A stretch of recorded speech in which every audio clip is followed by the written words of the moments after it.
There are approximately 14 to 17 million indigenous people and approximately 134 tribes here in the Philippines. These tribes have different culture, religion, language, and even justice system. That's why the Republic Act 8371 or Indigenous People Rights Act of 1997 established. It includes right in ancestral domains, right in self-governance and empowerment, social justice and human rights, cultural integrity, delineation and recognition of ancestral domains, and lastly, ancestral domain fund. Chapter 3, Ancestral Domains. Indigenous people should have concept of territories which cover not only physical environment but includes cultural and spiritual bonds.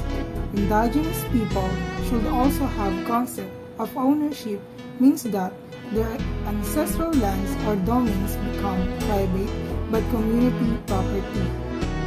Chapter 4, Right to Self-Governance and Empowerment.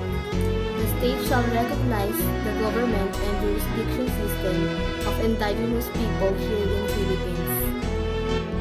Chapter 5, Social Justice and Human Rights.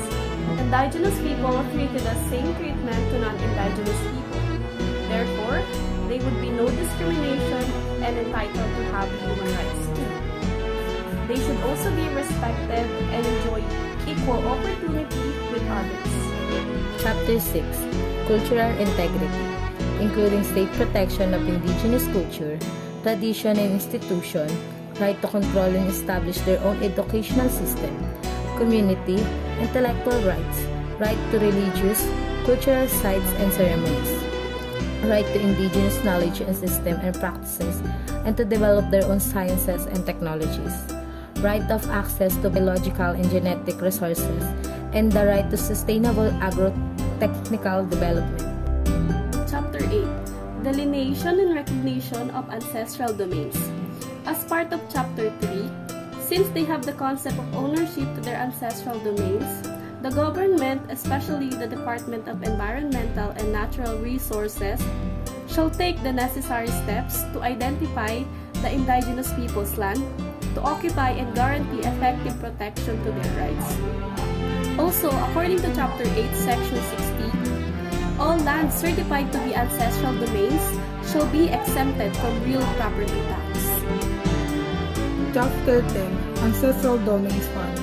The Ancestral Domains Fund is need for development and delineation of ancestral domain. The initial amount needed is 130 million pesos to cover all. The 50 million will come from PCSO and the other 10 million will come from travel tax of the preceding year. Chapter 11, Penalties. If this law violates, the penalty will be no less than of 9 months, but no more than 12 years, and fine with the amount of not less than 100,000 pesos, and not more than 500,000 pesos, depending on how heavy your penalty is. If the offender is public official, then it will result as the cancellation of their registration or license. Based on Chapter 7, the National Commission on Indigenous People are the one who will enforce these policies or laws. This agency will be the one should be responsible for the implementation of policies, plans, and programs, and also promote and protect the rights of indigenous people.